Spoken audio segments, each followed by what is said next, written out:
जोधपुर, राजस्थान स्थित बावड़ियों के किस्से स्थानीय लोगों में बहुत मशहूर हैं। यहाँ पानी की कई बावड़ियां हैं, जिनमें से एक के बारे में कहा जाता है कि उसे भूत ने बनवाया था। जोधपुर से लगभग 90 किलोमीटर दूरी पर स्थित रठासी नाम का एक ऐतिहासिक गांव है। मारवाड़ के इतिहास पर नजर डालें तो यह ज्ञात होता है कि जब जोधपुर में रहने वाले राजपूतों की चंपावत शाखा का विभाजन हुआ तो उनमें से अलग हुए एक दल ने कापरडा गांव में रहना शुरू किया। लेकिन इस स्थान पर रहने वाले युवा राजपूत राजकुमारों ने गांव में साधना करने वाले साधु महात्माओं को परेशान करना शुरू कर दिया।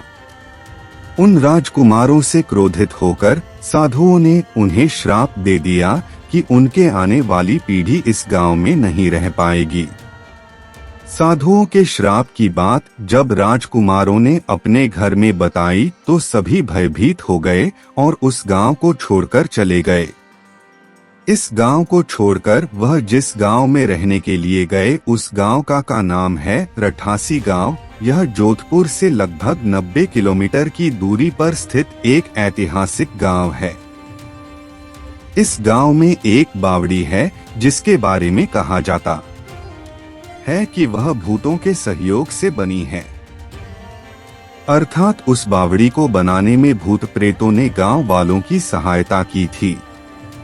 ठाकुर जयसिंह के महल में स्थित इस बावड़ी को देखने के लिए लोग दूर दूर से आते हैं। इस बावड़ी के विषय में यह कहानी प्रचलित है कि एक बार जब ठाकुर जयसिंह घोड़े पर सवार होकर जोधपुर से रठासी गांव की ओर जा रहे थे, तब रास्ते में ठाकुर साहब का घोड़ा उनके साथ साथ चलने वाले सेवकों से पीछे छूट गया और इतने में रात हो गई। राजा का घोड़ा काफी थक चुका था और उसे बहुत प्यास लगी थी।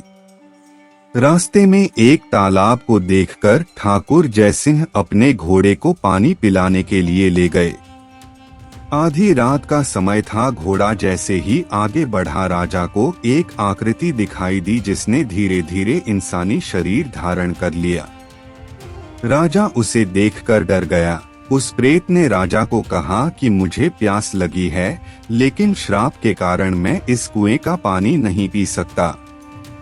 राजा ने उस प्रेत को पानी पिलाया और राजा की दयालुता देखकर प्रेत ने उसे कहा कि वह जो भी मांगेगा वह उसे पूरी कर देगा। राजा ने प्रेत को कहा कि वह उसके महल में एक बावड़ी का निर्माण करे और उसके राज्य को सुंदर बना दे। भूत ने राजा के आदेश को स्वीकारते हुए कहा कि वो ये कार्य प्रत्यक्ष रूप से नहीं करेगा, लेकिन दिन भर में जितना भी काम होगा वह रात के समय 100 गुना और बढ़ जाएगा। उस प्रेत ने राजा को यह राज किसी को ना बताने के लिए कहा।